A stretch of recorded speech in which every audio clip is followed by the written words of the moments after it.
Please silver. Please silver. Oh, I want silver. Yeah! Hi. Screw this game!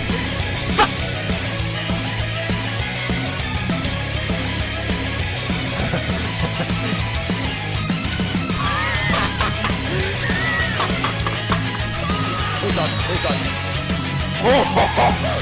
Oh my god!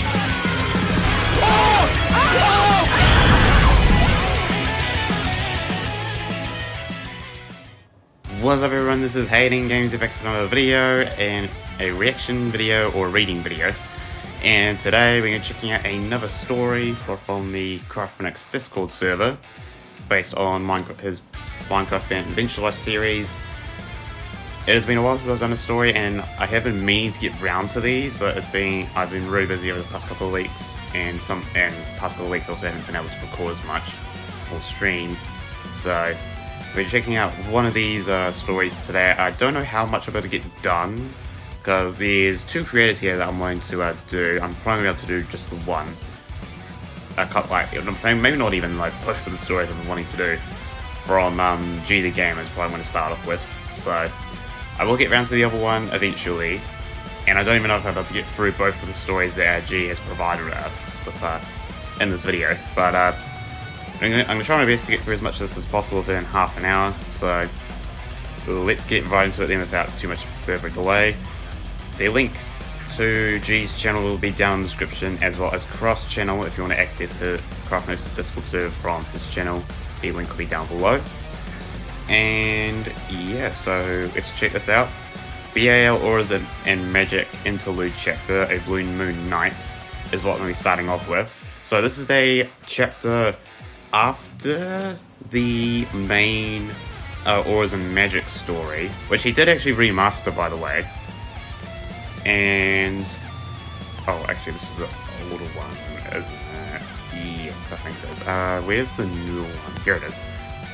And he has actually remastered this, so he's added a ton more scenes that I really liked, some more filler I really liked.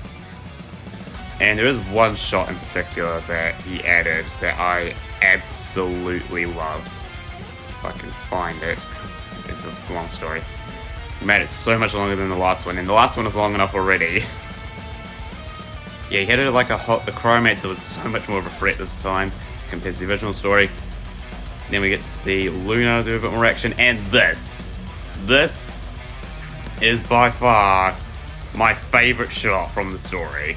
I absolutely love this, and I cannot wait to see maybe a moment like this in Season 3. I cannot wait for that, and which actually might be my next fan art. So this is an awesome moment from his story that he added. But now we're going to check out his interlude chapter in between this and his next story.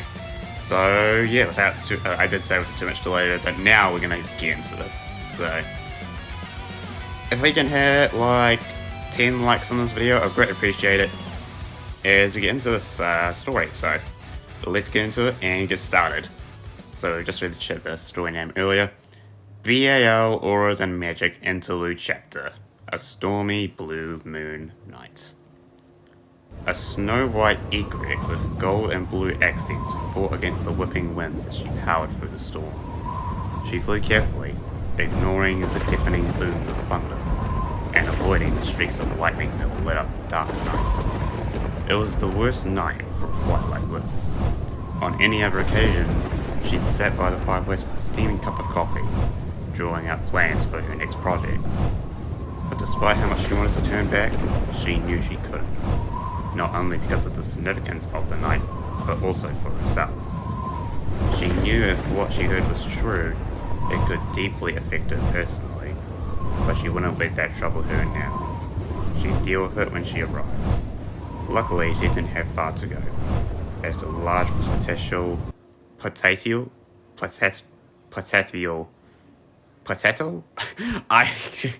How am I struggling with that word? Paletal, that's what it is.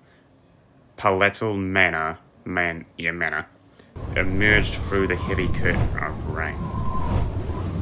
I'm thinking this is Isa, isn't it? From, which, yeah, we did actually see a new form of, Isa in the last story. Which is seeming looking like that. Okay. Yep, she flew up and perched on the ledge of one of the second floor windows and peered in at the man hard at work inside. Ah, yes. So this was actually an addition he added to the remaster where Vesuvius, from another story he's done, that he scrapped actually, G-scrapped. He brought a character from that story and implemented it into this one, which is a better story overall, I'd say. So, Vesuvius is back. Vesuvius sat behind his desk a large map of... Probably need to have a comma there. A large map of 2 continents laid out in front of him. 8 small statues were spread out over the map. Each statue represents one of the harbingers, and the bird was hers.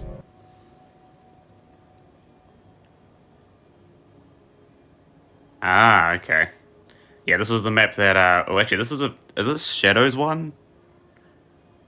I don't see a, maybe this is Yukai's, because, yeah, I don't see her signature on it. But yeah, that's the 2 continents of, BAL, yeah. And there's one harbinger in the left continent. Okay, and then most of them are dotted around, like, the eastern side, the right continent, and a couple of them, like, the Antarctic. Okay. Weird. The 8th second bird rests on Hyperia. Well, that was until he picked up a statue and knocks the bird over. She nearly gasped at that. She pushes the window open as her form begins to morph. And she steps... Oh, no! This is a... No, that's not Isa, that's, Naya's mum, isn't it? Because yeah, she can shapeshift. That looks like Isa there, though. Unless this is a new scene? Yeah, so this is, Naya's mum. Okay. But I'm a little confused on that first image compared to, this scene. Okay. And she steps inside the warm office, a bit relieved to be out of the cold.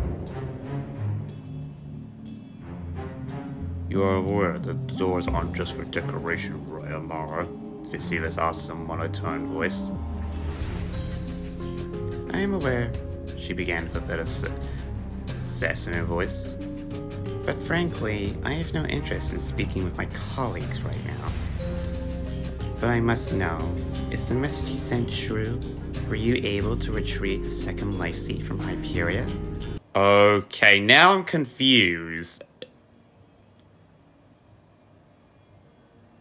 There's no way her mom would be alive at this... If this wasn't the present. I was thinking because her mom's here, this was the past, but... She's talking about retrieving the second life seed. Okay. She asked, a bit frantic. Vesuvius eased back in his chair, choosing his words carefully. Indeed, Isa was able to retrieve the life seed, and... So this is in the present! So, how is... Unless Naya was misled, how is... I thought him... Unless there was something else I misread where... Because I thought... Her mom passed away. I mean, I could go back and look, but I don't want to have to do that. I want to try and get through this. Yeah, that's all... I'm already confused starting this off. It's been a while since I've read that last story, but this is just a little bit confusing to me. Oh wait, I think I just read a little bit here. And what have I done? Amara blurts out, but she stops herself and clears her throat. And what fate befell the Blue Maiden? She asks in a far calmer tone. She perished, Vesuvius bluntly responds. Amara visibly flinches at the news, her eyes shooting wide open. Vesuvius watched in silence as she tightened her fist, but then she noticeably relaxed. She sighs, and then turns back to him with a neutral face. Is that so? I suppose I should have seen that coming, she says, lowering her head. Yeah, your daughter has, passed. Now you have your answer. Make your way to the main hall. I'll be there shortly. Vesuvius orders. Amara nods and then makes her exit through the dark oak doors. I already know that these stories take the most out of my editing time, so I am probably not going to... I already haven't been working on fan art for the past couple of weeks because of the Legends videos. This is going to be worse. I'm probably not going to be able to post any, like, BAL story parts on Discord to make up for how much time I'm going to have to put into editing these. I already know this is going to be a pain. Despite his cold demeanor, in a way he could empathize with her. He'd lost all three of his children over the years. First his two eldest sons to the Rapture, and finally his daughter, who acted as his right hand in leading the organization. Heinously slain by a top-tier hunter. Okay. However, instead of falling to grief, he used it as motivation to fuel the progress of his plans. It was either that or seeking revenge. Perhaps a younger version of himself would have feared Amara's betrayal in the hope of avenging her baby girl. But he knew she wouldn't. He knew she wanted something. They all wanted something. That's why they joined the organization. Whether it be to level the playing field between those who can master aura and those who never got the chance. All hoping to unlock the secrets of replicating the insane and unique powers and strengths special type aura users held. That's what it should be. Or maybe even the ability to give and take aura as one pleases. Or if you're Amara, searching to find the cure to the curse that plagued your family for generations. And Vesuvius knew he could dangle those hopes above their heads to keep them in line. Amara descended the stairs into the main hall, where she could already hear the faint whispers of conversation. Spread across the room were the other 5 Harbingers.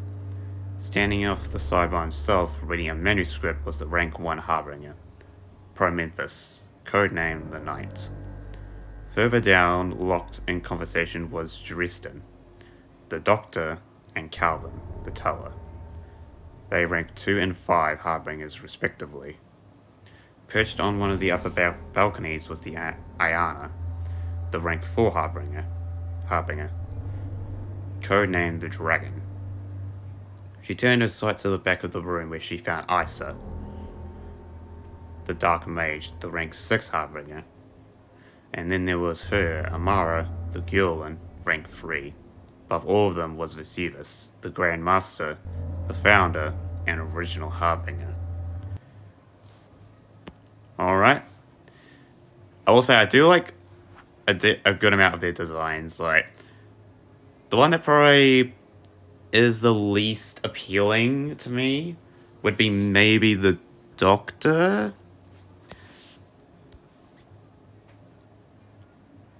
Yeah, I think Dresden. Maybe tie between him and Calvin. The other ones I do like, though. And do we actually see all of them on screen here? So, yeah, we do see all of them. Wait, no. Yeah, we do. Okay. She took a position on the opposite side of the hall, a good distance away from everyone else. She didn't want to be bothered right now. However, luck wasn't on her side as she turned to notice Isa approaching her.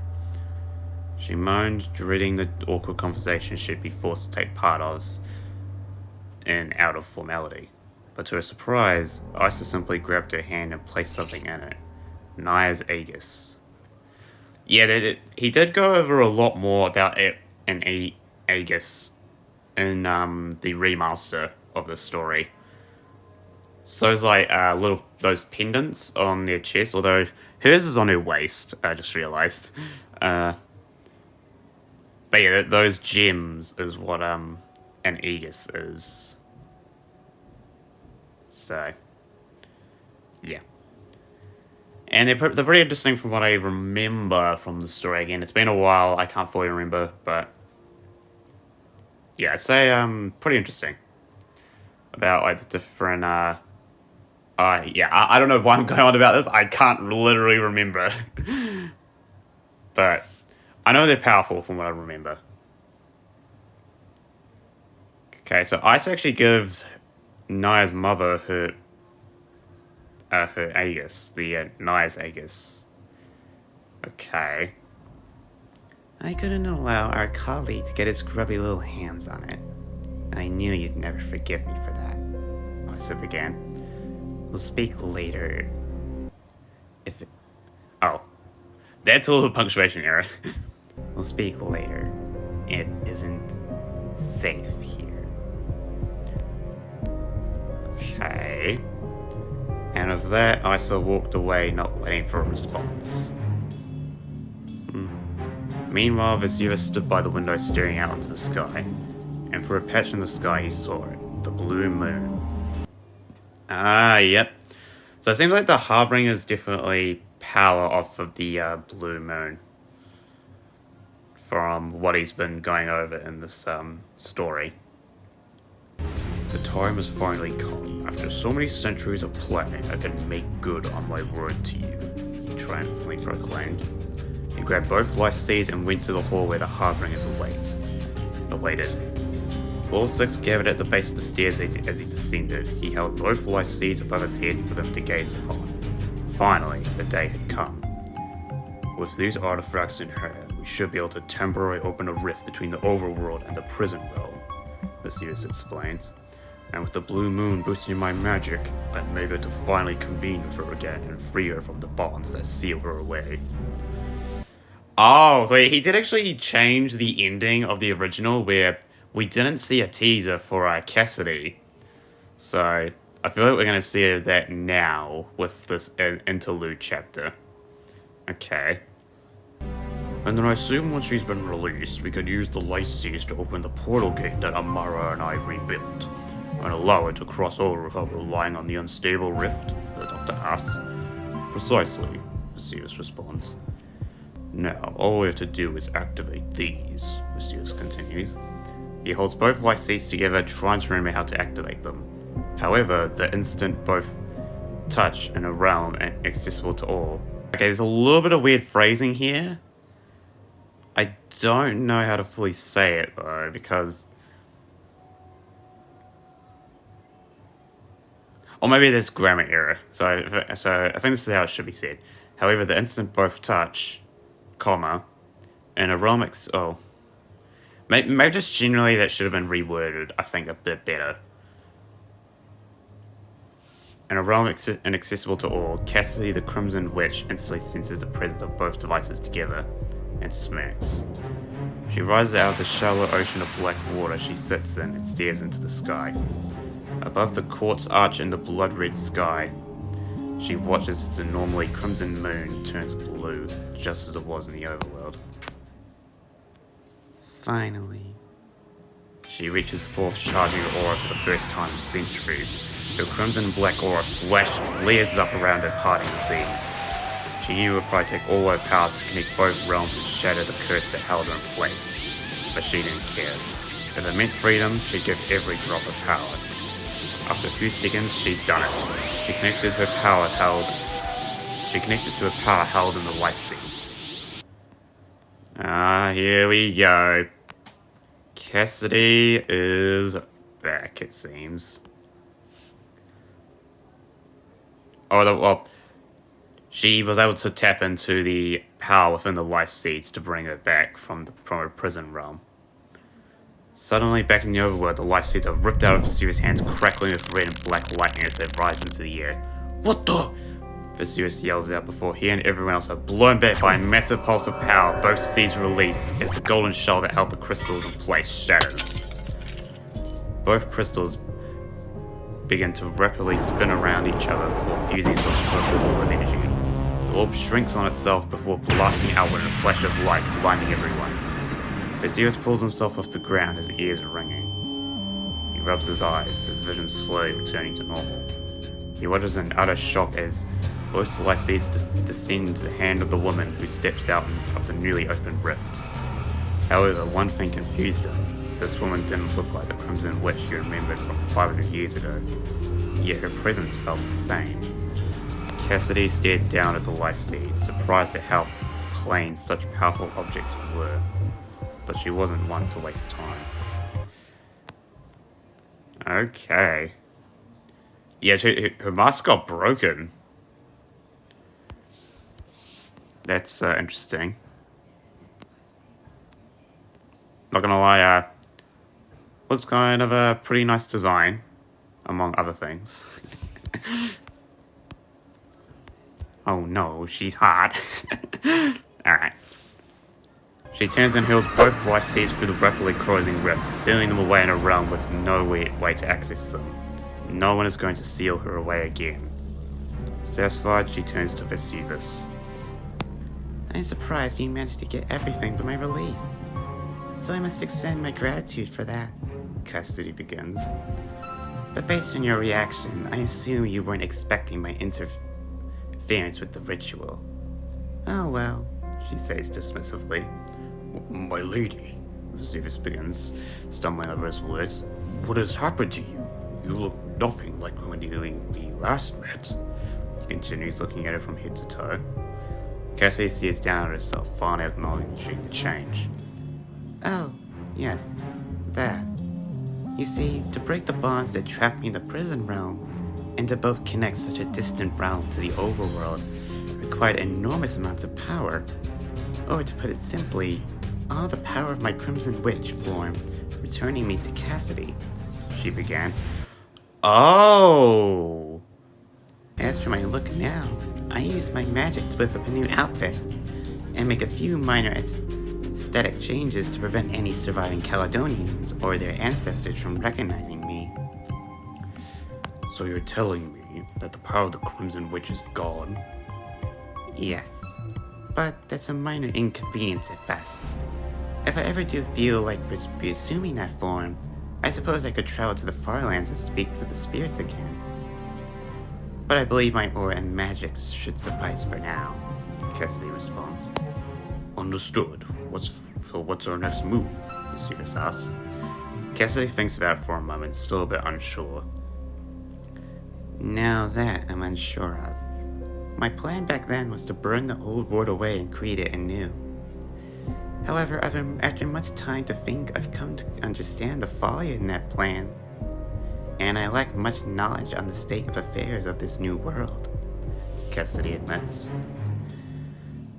So what I'll do is take some time to fill in the gaps in my missing knowledge. Until then, you and your associates could continue whatever you all were working on before my arrival.